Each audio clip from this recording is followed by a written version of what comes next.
I love your character descriptions. Oh my God, they are sumptuous. Thank you. Every English teacher's dream come true. I want you to read some of your character descriptions. All right. Okay, all right. Julio, who is 40, has a lumbering gait and pudgy features. He typically wears loose t-shirts and jeans with his hair in a utilitarian buzz cut. I already see the Pixar character. Your adjective sriracha here, like it's just enough spice and zing. It resonates with You need me. a little spice. Okay, so this one's even better. This is your description of a Russian private investigator. Roman Haikin, the Russian, was short and thin and bald, with a quarrelsome snub nose and dark eyes. Everything else about him was pale. Eyebrows barely there, face bloodless, bald scalp, slick and shining. God damn.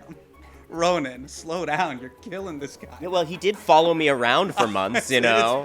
I'm allowed to comment on his hair situation. I was just like, as I was reading this, I could just, the sound effect in my head was like, clear me!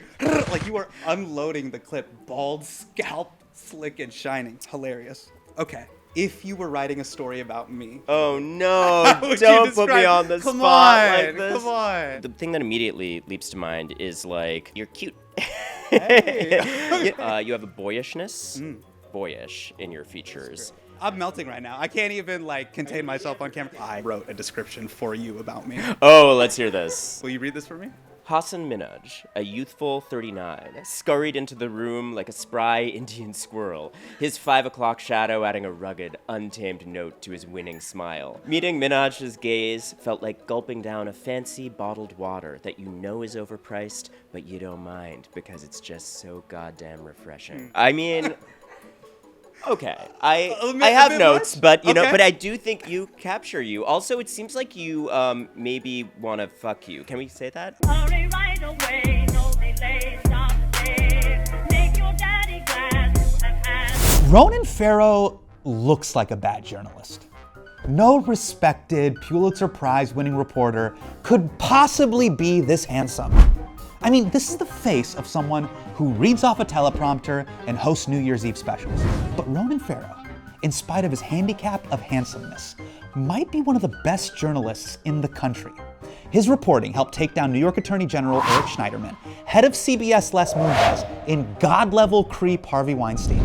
And now he has moved on from hunting individual creeps to hunting industrial-scale creeps, aka spyware companies, which he covered in his recent HBO documentary, Surveilled. So I sat down with Ronan to talk about that documentary, his new podcast, Not a Very Good Murderer, and to exchange hair care tips, because, come on, it's Ronan Farrow, and we're hair bros. In your HBO Max doc, Surveilled, I just got to say this and give you your flowers. Your hair is fucking perfect. To every shot, every frame. I wish more of my interviews opened like this. Yeah. What's the routine? Well, I had, if I recall, in that documentary, long hair, which actually is not what I recommend for crossing borders and going into corporate strongholds where people Right. want to kill you and Yes. facing all kinds of opposition. Because, and then you got to, like, find a mirror and do this and this, and I'm a gay man, so I can't pass a mirror without just a compulsive, So I should say just I'm a vain man, Why am I bringing gays into this? I somehow managed to, I think, like, keep it together just with a refusal to shampoo it. I think that sometimes helps. Like, you just resign yourself secret, to folks. Yep. It's gonna be a bit messy. Yep. You can tuck it behind your ears, and you don't shampoo. I'll catch full heat for this, but I am anti-big shampoo and conditioner lobby. This is a lobby. They are trying to corrupt your hair of the natural essential oils that some call grody and nasty, but I think are essential to styling. So, well, it's working. It's working on me right you. here, right now. Let's get to now that we've done the fun stuff, let's talk about something serious. I have wanted to have you on the show since you did your HBO Max documentary called Surveilled. Okay, so if you haven't seen it, please go see this documentary. For folks who haven't seen the doc, what is spyware and why is it so ubiquitous, and how did it become so ubiquitous? The modern surveillance state for some decades has been something we think of as a set of government tools, right? The CIA, given enough time and caring about something, can kind of hack into devices that they want to hack into. Correct. What's happened in recent years is that an array of private companies, now comprising a more than $1 billion size industry, has sprung up offering CIA in a box type solutions. If you have the money, you can essentially hire for this service. You can get software that is used to infect a target phone, turn it into a listening device, turn on its microphone without notifying the user, turn on its camera without notifying the user, copy and upload into the cloud anything on its drives. Yeah. So any photos you have, any messages you have. And the kind of most prominent players in this field, companies like NSO Group, which in this film I go in and see where they programmed their software Pegasus, and I talk to their programmers about the moral dilemmas of this software. The respectable or aspiring to be respectable entrants into this field all say, well, we sell to governments. Right. So the CIA might have its own solution, but other offices in the Pentagon, the Department of Justice, offices responsible for intelligence in Western European countries, they need these solutions. And these companies say, we sell them to those kinds of players. Unfortunately, what's happened in practice in recent years is, first of all, this kind of spyware has been used to hijack the phones of activists, of dissidents, people who are politically inconvenient, of journalists. And that's happened in the places that you expect. There's a famous case of the Saudi Arabian regime in the period of time leading up to the murder of Jamal Khashoggi, the Washington Post columnist, allegedly infecting the phones of people around Khashoggi with Pegasus. The company denies this, Right. But there are credible activist groups that have looked at this and concluded that. What is still more troubling to me is this phenomenon has been playing out in Western democracies where supposedly there's rule of law that should prevent this. So in Greece and Spain and Poland, and the list goes on, you've seen these cases where a government that is supposed to have laws to prevent it, suddenly they're using this kind of CIA in a box technology that now is so available and so cheap against their political opponents. We've obviously heard about stories like this for the past decade or so, right? But is the technology, has it gotten a step function better than what we've come to know about it over time? What in your reporting and in the doc that you found to be particularly scary about this moment? Specifically would say, even when I think your phone, when you were doing the Harvey Weinstein reporting, was infected by a company called Black Cube. Well, so Black Cube is an espionage firm out of Tel Aviv, staffed by some former Israeli intelligence folks, that uses an array of different tools. A lot of their tactics are actually the more old-school human surveillance stuff. Got it. So, for example, Roman Heiken, the subcontractor that you read that description of, was someone that Black Cube hired, a local PI they hired to, follow me to work, follow me to meetings, try to uncover who my sources were. And he and another local contractor did use a software solution to track my phone location so they could follow me around. And I guess the answer to your question about what's so alarming to me right now is that the technology has gotten so much more intrusive than that. I think that we're still living... And this isn't just the little phishing link that your mom gets on WhatsApp. It is way more advanced than that? It's way more advanced than that. It can be a phishing link. It can be a very sophisticated phishing link that really looks like it's from a credible place. Yeah. It can also be what's called zero-click, meaning you just get a missed call, and then Pegasus has done this in various versions. The call comes through, unless you're looking at your phone in that moment, you won't see it, and the record of the call having come through will be deleted after the fact. Yes. And that's all it takes to infect you. Yeah. So I think we're still living in this era where we think of phones as private spaces, but increasingly that's not the case. Yeah. And if you do anything sensitive on your phone, or you just are a person who cares about civil liberties and privacy as a human rights value, I think you got to start realizing your phone is a public square, and the government and also potentially moneyed private actors have access to your phone if they want to. The Pegasus stuff is so scary in the documentary.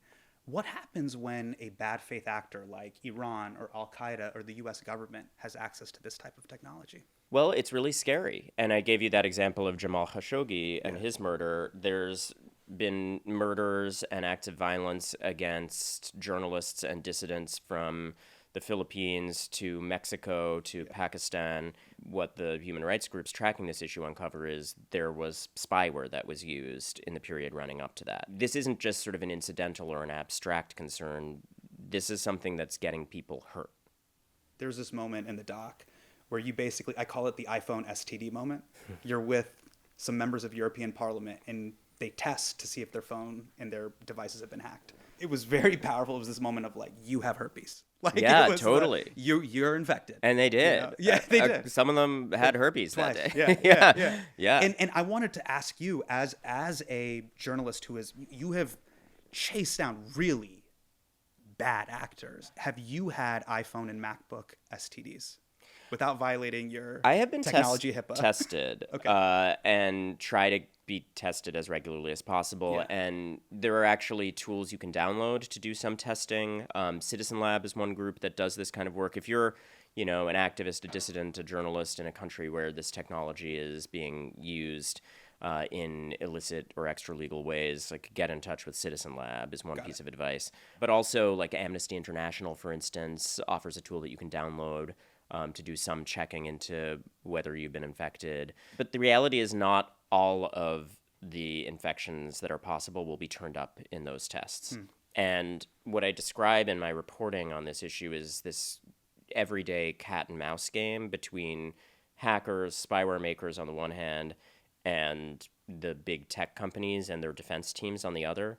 So at any given point in time, there could be some new exploit that these hackers come up with that is less detectable and that the tests can't keep up with. Right. So as far as I know, since that episode where I was followed around using my GPS data, I have stayed clean, and I use a lot of different approaches to try to protect myself when I'm on sensitive stories, particularly if I'm working with government whistleblowers. I'll purchase a Wi-Fi hotspot with cash at some mall that's far away from where I usually am. I'll tie that to like a slightly retro iPod that can only operate Signal and doesn't have a lot of other access to apps on it. Yeah. This is Ronan's modern sort of born identity. It's so unsexy, but it's just like me on this like chunky iPod that you got from like a Westfield. Yeah, exactly. Mall Hooked up to a Wi-Fi hotspot. But the reality is it's not feasible to operate that way all the time. I have to reserve that because it's such an impediment. Yeah. I have to reserve that for the most sensitive of stories. There's always meeting in person. But again, some of the time we have to work remotely and we have to work quickly. And the practical reality is for most people's use cases, most of the time, even most journalism, there's not going to be enough white-hot interest in cracking into your sources to have this happen. This is not an everyday occurrence in the United States right now. Right. That said, I think it is really telling how widespread these abuses have become in places where people said, we never thought it would happen here. And the reality is the U.S. government does possess these tools. Yeah. And I think we should all be really, really on guard. You wrote an article in November 2024. It's called The Technology the Trump Administration Could Use to Hack Your Phone. And one of the things that I wanted to ask you is, we are seeing a crackdown with protesters and dissidents, Mahmoud Khalil, the unnamed French scientist that tried to enter the United States, obviously recently that Georgetown professor. Is this type of surveillance technology used on them? Like, what are you seeing in the tea leaves and in your research? Well, there's what we know now, which is we don't know. Okay. We don't have cases of this overreach happening on U.S. soil. There are a couple of edge cases where I've interviewed U.S. citizens who have been infected with Pegasus, for instance. So the protections are not totally complete. But for the most part, we are not seeing this happen en masse yet in the United States that we know of.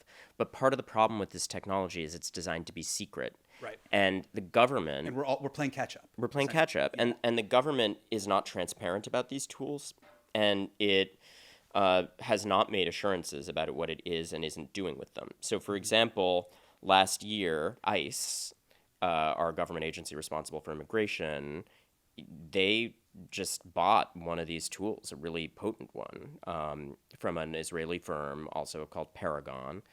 And we don't fully know the current status of that Why are all the names for contract. this stuff pulled from like Hercules? You guys Yeah, notice they this? are Whereas kind of Hercules is like flying villainy horse. coded. Yeah, it's like Saturn's belt. They're all this kind Yeah, of Black like Cube I sort of marveled at. Yeah. The espionage field, I think, attracts people with a strong sense of drama.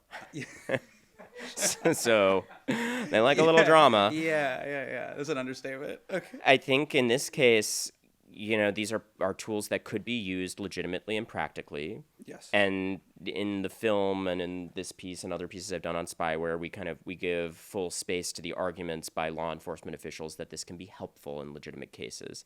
But I do feel confident saying that we do not have enough transparency about how these tools are being used now by the U.S. government. And the point of this article was this deal had gone through. And I'm aware of other non-public deals between U.S. government offices and spyware firms. Yeah. We don't have enough disclosures about that. And we have an administration now that has explicitly said that it wants to do things that represent extra legal overreach of various kinds. We have people in leadership roles now who have explicitly said they want to prosecute journalists. We've had people in leadership roles who have explicitly talked about, mass deportations that certainly seem to fly in the face of due process, and we're seeing some of that play out. So those are all initiatives that I think lend themselves to scary uses of this technology, and it's all the more reason why we need to be careful with our devices and call for more answers from our government about what the red lines are and how they're going to use and not use these tools. It's funny. I was trying to flex that I was interviewing you. So I'm on a group thread with my friends that I grew up with. It's called Da Boys. This is a very like straight dude thing. And I was bragging. I'm interviewing Ronan Farrow. We're going to talk about surveillance. And one of my buddies was like, he works in tech, and he's like, we already know this. Like, how is this any different than what we already know? I'd like to set the table here a little bit. And I remember I was kind of getting into it with him on group chat. And he's right. June 2013, the Edward Snowden story comes out. And it basically reveals that the NSA is doing mass surveillance on the American public, right? And then if you had any of those, your PDF bro friends, they started putting sticky notes on their MacBook cameras, right? Yep. We all had that friend in college. And then here we are 12 years later. We've known about this. How is the time that we're living through right now scarier than what we already knew back then? Well, the tools have gotten a lot more available, a lot cheaper, and a lot more robust.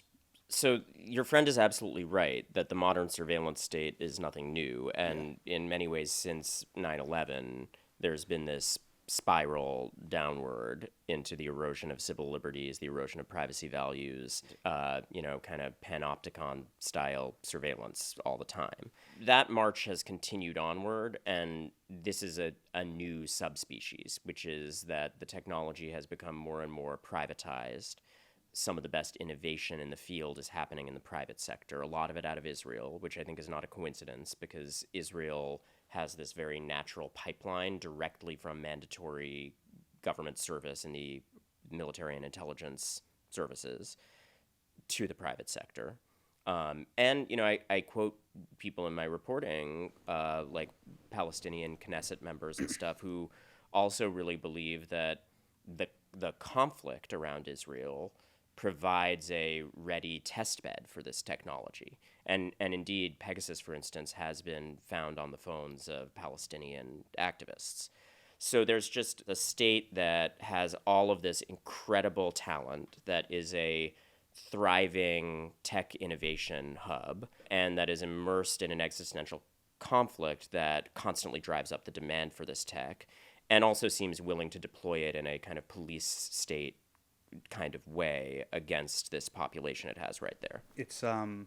It's pretty chilling stuff. I want to play a clip from you. This is CBS's first report on Edward Snowden, and Snowden talks about this concept of turnkey tyranny. Let's check it out. A new leader will be elected. They'll flip the switch, say that because of the crisis because of the dangers that we face in the world, some new and unpredicted threat, we need more authority, we need more power, and there will be nothing the people can do at that point to oppose it, and it'll be turnkey tyranny.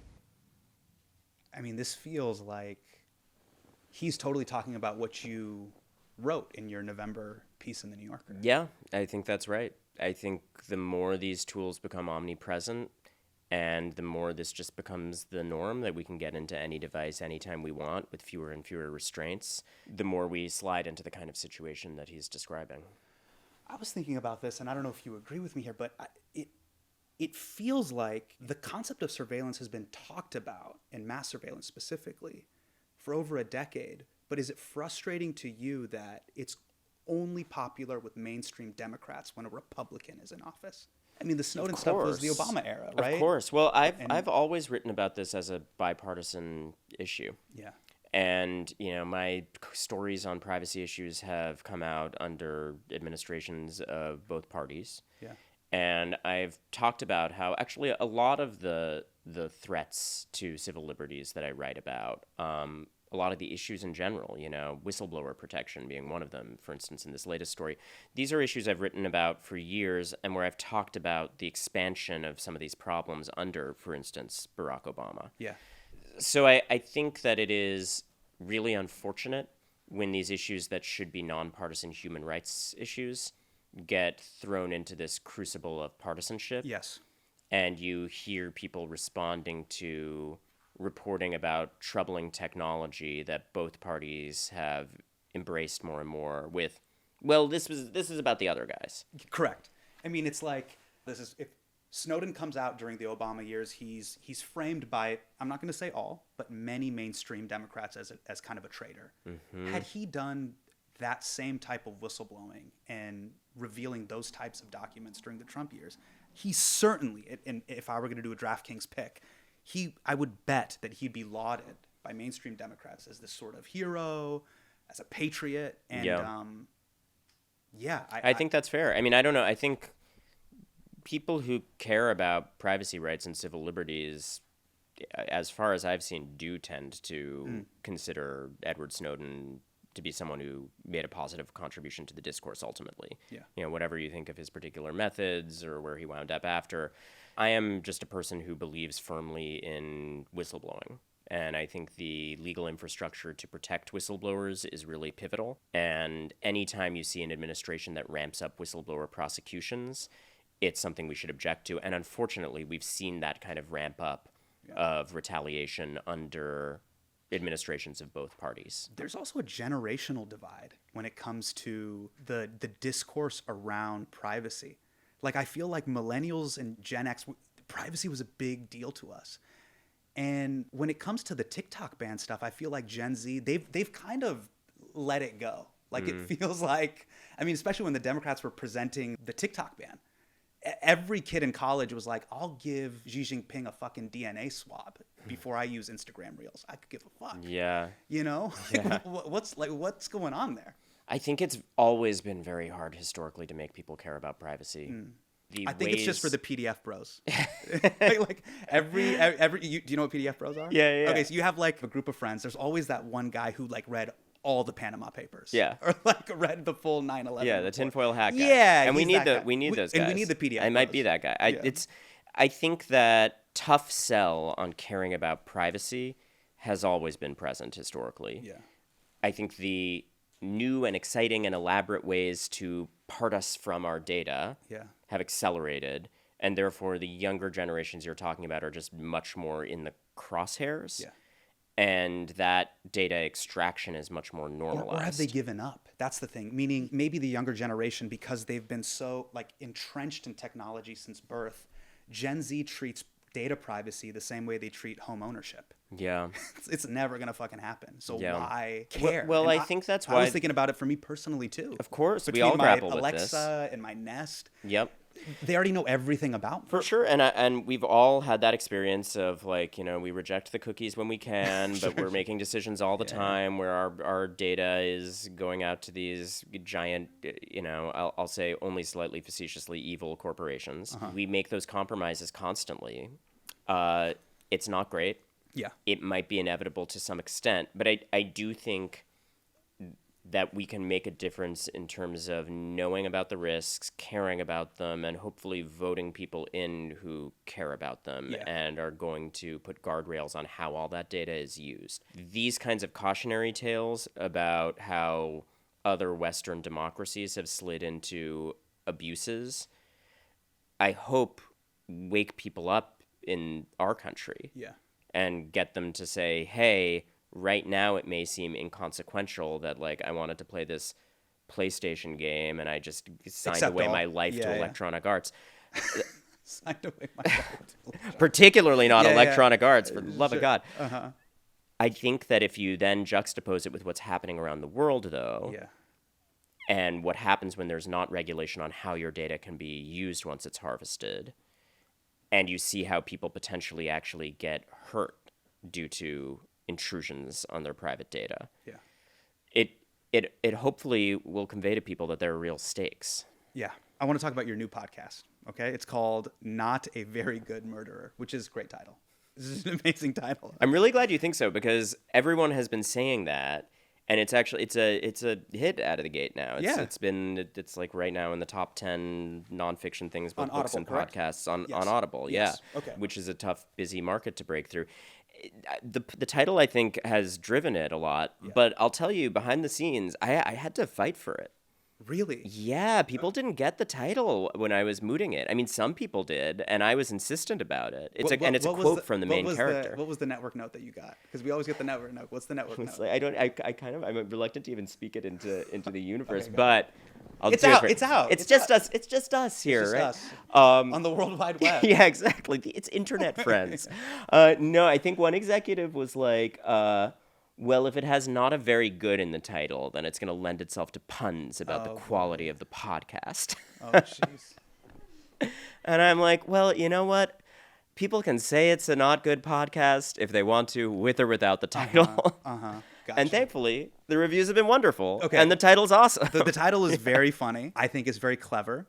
But the story of how you, dare I say, stumbled into this podcast, you were basically researching another story. Yeah. And I'm going to paraphrase here. I'm going to comedically paraphrase. You were basically researching a story that was along the lines of Joe Biden has been a creep for a very long time. Yes, Dot we've P- seen this out there. dot This is the PDF. agitprop. Yeah. Right. But then you meet this woman named Cece. I'm going to ask you the most difficult question I've asked you today. Okay. Briefly summarize Cece.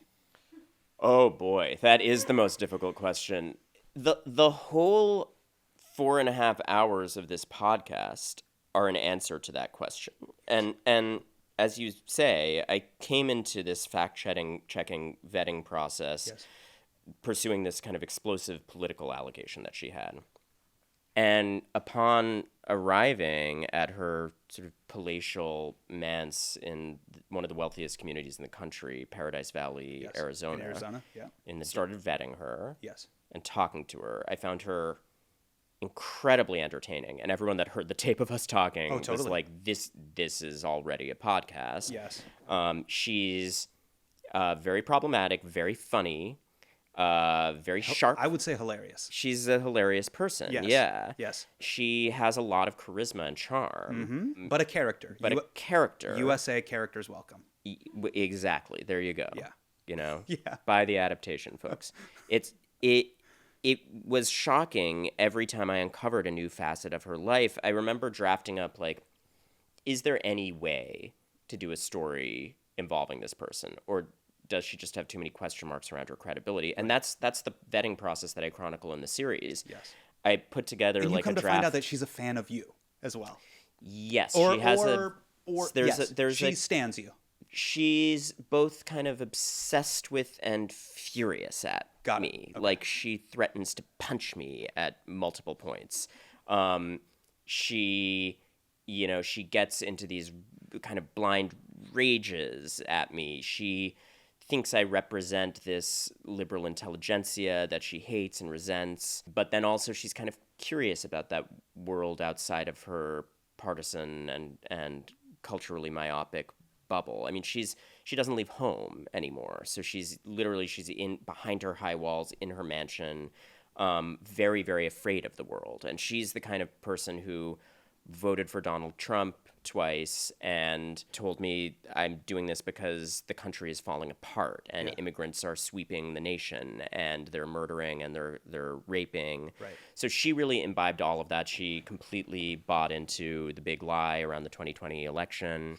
And as I started investigating Cece, this woman's name is Cece Doane, that parenthetical grew to be like a true crime novel. It was like she was investigated by the FBI for allegedly sending death threats to her own family. Yes. She was investigated by the local police for trying to kill one husband by hiring a hitman. She was investigated by the police for trying to allegedly kill another husband by hiring someone to overdose him with Viagra.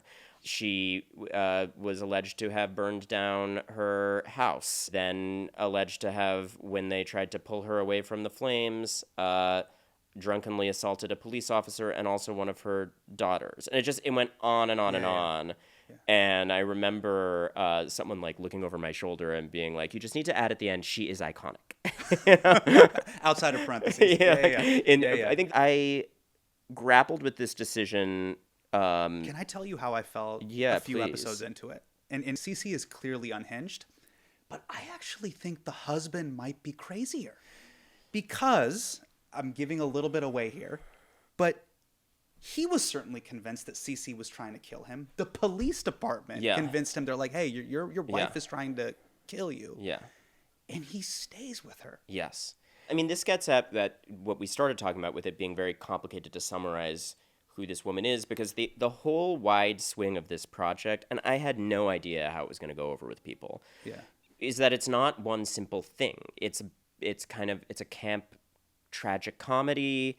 It crosses into all these different tones. It's tragic comedy meets reality show. It felt like that to me, but meets true crime as well. Yeah, it's like a little bit true crime, S-Town, but also a little bit like my kind of very, very precise non-narrative investigative thing. It is about me kind of cracking a series of cold cases that I stumble into in the course of vetting her, but it's also this very rich, detailed, rounded character portrait where, I don't shy away from the fact that, like, she may say things that will enrage you. She has caused all of this destruction in her life. She is a person who lives in denial and fantasy, but also she is vulnerable and charming and funny in some ways. She's incredibly abusive towards me over the course of this, which I think gives a window into the way in which she has been abusive towards people in her family and her life. I became fascinated with the relationship, and there's an episode that is solely devoted to looking at and anatomizing what makes this tick. This guy who told the police at the time that he was afraid of her. Yeah, this is Cece's husband. The husband, Jim. Can you tell me what the vibe was like, though, between the two of them? Are they sleeping in different rooms? Are they in the same room? They do appear to sleep in the same room. It's not simple. Like, I do think they love each other. What?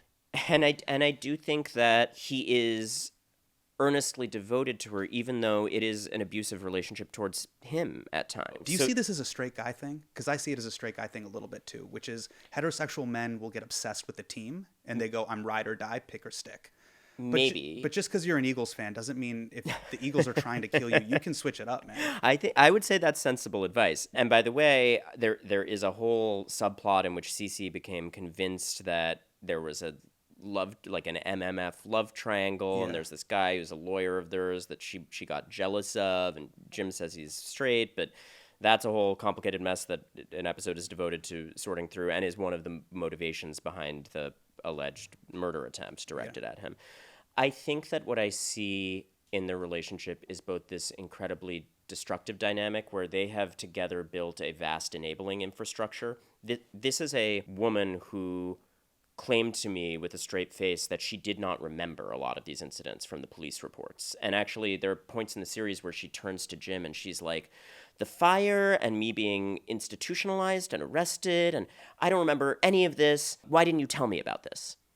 And I think there is a lot that feeds into that. She's someone who has struggled with alcoholism. Yeah. And I have to say, I'm very grateful that she confronted all this hard stuff over the course of our conversations. Because I think there's a lot of families that deal with people like this and deal with dynamics like this around emotional abuse, physical abuse, addiction. Right. I think all of that feeds into a situation where there's a combination of perhaps her genuinely, as she claims, having blackout periods around some of these alleged crimes, but then also having built a life where she can turn away from some of the more destructive things that she's done. It's a sad story. I mean, the tragic part, or the tragicomedy, is there by the end too, because that enabling structure has resulted in a rift where, like, her daughters won't have any contact with her. Yeah. How would you feel if you found out that you've been having the fake version of something your entire life? Outraged? Angry? Well, get ready to get mad, because every cup of chai that you've bought at some chain coffee shop here in America is fake. It's packed with tons of sugar and artificial flavors that are horrible for your health. And for some reason, they keep spelling my name wrong. But it doesn't have to be that way. Kolkata chai is changing all of that. Zero sugar and natural ingredients that you can actually pronounce. Organic black tea, cardamom, black pepper, fresh cinnamon. It's the boldest cup of chai you can find, with their unique range of chai blends and concentrates. And you don't have to stand in line for it for hours. You can make it at home in minutes. It's the only chai that's allowed in the Minhaj household. All other chais are forbidden. Head to kolkatachai.co/Hasan to grab your first cup and 2 free gifts on me. This is a philosophical question, because you are one of America's most preeminent journalists. Did you struggle with the idea that you're making Cece famous? Yeah, I talked about it a lot with my colleagues, and obviously this is a dilemma around most, maybe virtually all of my stories, right? Because there is a world where this podcast becomes one of the biggest podcasts in the country. She becomes wildly famous, and then 2 years later, Donald Trump makes her Secretary of State. Yeah. She does seem like cabinet material these days. Here's the thing. Anytime you are reporting on criminality, you have to ask these questions. Yes. To what extent am I platforming someone and glamorizing someone? And I think that is an extremely case-by-case judgment that turns on both the seriousness of the crimes and the way in which you execute your approach. So for me, I do not buy into the argument that any platforming is bad and damaging. I think that it is possible and even necessary to delicately explore, without letting off the hook, people who engage in troubling things. Right. And I think in this case, a lot of energy went into striking this balance where, there are these alleged attempted crimes that are serious, that I'm investigating, and I don't want to let her or anyone else off the hook for that sort of thing. There are certain cultural views that are bigoted that come out over the course of this that I don't want to let her off the hook for. There are pieces of misinformation that come from her that I need to call out. But I think that actually all of that comes together into a character who is important for us to understand. Like, she makes the point that there is a vast, silent, her framing, I would say not so silent these days, but even majority possibly of this country that shares at least some of these traits. Right. And so she's like an avatar of what some people in this country believe. I mean, I became fascinated in doing a really deep and compassionate but not apologetic for her anatomy of a kind of character that I think is at a lot of our Thanksgiving dinner tables now, is in a lot of our communities now. And it's this really interesting philosophical question that you have to grapple with as a journalist, which is, it's your job to have a subject and reveal through your reporting private information about that subject. But at the same time, is violating people's privacy, is privacy kind of a bad thing for journalism? Because you have to sometimes cross that line. And I wonder how you grapple absolutely. with that. And it's something I grapple with a lot. Like, who deserves privacy and who doesn't? You know? That's right. And in this course of investigating serious criminal allegations, where you're dealing with, police reports and law enforcement officials that form the backbone of an investigation, like in this series. Right. The fact is, you do then get into the personal lives of the people accused of those crimes. Right. This is also a complicated case because Cece is someone who I think is very angry Yeah. and very erratic Yeah. and very ambivalent about the entire existence of the project. Mm-hmm. I explained to her many times, like, this is going to get into all of this detailed personal stuff. Yeah. And it's going to go deep. And it's going to go deep, Yeah. and there's going to be painful stuff in it. Yeah. You're not going to like every part of this series. And she, nevertheless, signed all of her releases and came back to do more interviews for years and years. Holy shit.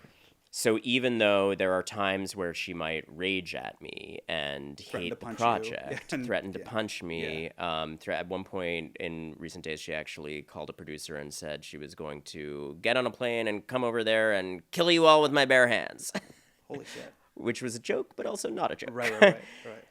I am sympathetic, and I want to kind of be there for the subjects of my reporting in whatever way I can to kind of explain to them the care taken and the extent to which it is animated by compassion. This is not a drive-by, and I've had her daughters calling and saying that they're, grateful for the podcast and that it was cathartic for the family. So I think and all those people out there who have told me this reminded me of my mother, this helped me process my experiences of grappling with intergenerational political extremism. Sure, and trauma. And trauma. Yeah. It raises a lot of issues that I think can help a lot of people. And in terms of when there's a subject that is something of an adverse subject at the heart of it, where you're looking into crimes they committed and they might not want that, I think you just have to be really straight with them. And I told her time and time again, like, this is what this is. I'm looking at all this tough stuff. I mean, you have to deal with very tough and sticky edge cases. Do you leak the story? Do you reveal the story? Do you not? And I wanted to kind of test the Ronan Farrow. And I wanted to play a game with you. This is an exclusive game in our Ronan Farrow episode of Hasan Minhaj Doesn't Know. It's called Leak or Don't Leak. Woo! I'm going to present you a story, okay? An alleged inside scoop that hits your DM or email. And you have to tell us, do you leak the story? You don't leak the story. Do you mean just report the story? Sure, yeah, sure. I know that's not as sexy a I know, term. but it's got to be leak. But leak or don't leak makes a better graphic. Yeah. You know me with graphics. Get some graffiti style leaking. Fine, report or don't report. Leak or don't leak. Let's go with leak or don't leak. Okay, so I'm going to give you some examples of, let's say, confidential information that hits you via DM or email, and you tell me leak or don't leak. Okay. Supreme Court Justice Clarence Thomas has IBS. Do not report. Do not leak. Is it because he already looks like he has gastrointestinal problems? Mean. Maybe I had it coming. It's mean. not nearly as mean. As- Ronan, as Some of the intro quotes? judicial choices. Yeah. This gets at our question about balancing kind of privacy and compassion and investigative instincts. In a case like Cece's, for instance, in this podcast, there was a lot of personal stuff that I didn't put into these scripts. That's crazy, Ronan. Like, I'm like, nothing was left out here. Oh yeah, no, there's like some truly crazy shit that would have been seductive to put in a way, right? Because like you're telling the story and you want every sensational detail on one level, but I really work hard to not be a sensationalist. And the balancing test for me for each and every detail that goes into something like this is, does it elucidate something important and worthwhile? Or is it just like a gross sidebar that is only going to be upsetting for people? So I probably know your answer here. Adam Schiff made a sex tape, but it was with his wife. Aww. Don't leak. Keep it private. I think there would have to be some other facet to the story that would make it newsworthy. Got it. Like, I encourage all of us to be making sex tapes with, well, really, I mean, whoever consenting, but, especially our spouses. I think if there were some, saga around the chain of custody of the sex tape or something, then it could be fair game. Okay, got it. Okay, how it got distributed. All right. I don't think that's a Pornhub hit. This is a spicy... No offense, maybe I'm just talking about him. His wife, I'm sure, is lovely. This is a spicy meatball. Zendaya cheated on Tom Holland. Okay. Did you hear the gasp? No, I wouldn't report on that. Well, what purpose does that serve? You just said you have to report the biggest scoops in the world. Breaking news, Love is Dead by Ronan Farrow. There's a reason I don't work for TMZ. No offense to TMZ. Be nice to me at LAX, please. Like, right? Like, okay, so as someone who has been in the crosshairs of tabloid shit all my life, that's one of the reasons why I don't include every sensational detail in every story, because for me it has to be in service of some elevated goal, right? Like in this series, it's getting that deep portraiture of her and her politics and the culture of denial that some people live in, both with respect to themselves and respect to the world around them. So certain personal details feed into that and help me kind of solve the crimes at issue, and some of them don't. For Zendaya and Tom, God bless them. They're so perfect. They're so perfect. They're so it's so annoying They're how perfect they simultaneously are. perfect, but also non-problematic. So Right. they've just merged these two They seem things. like, lovely, lovely people. Wish them much success. It would blow a hole through the space-time continuum. What do we gain? Gotcha. Two more. One is kind of topical, and then one is, I think, pretty cool. You are accidentally added to a group chat with Donald Trump's cabinet. But in the group chat, everyone is just sharing their sweet green order. Leak or don't leak. I think that would be worth like a small web item. Okay. Yeah. You would like leak it to eater.com? Yeah. I'd add Jeff Goldberg in solidarity. Sure. You know. All right. And add him to the chat. Julian Assange reaches out to you through a secret channel from prison, but it's an encrypted downloadable link to every episode of Ted Lasso season 4. Leak or don't leak. Wait, no. Now This is two lanes merging on the highway here, Ronan. You have like journalist in prison. Yeah.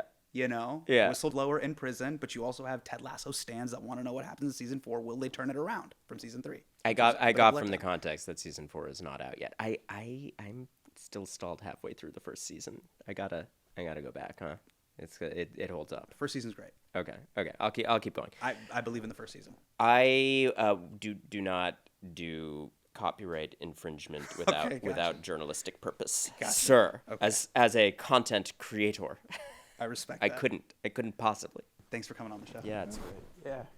Ronan Farrow, ladies and gentlemen.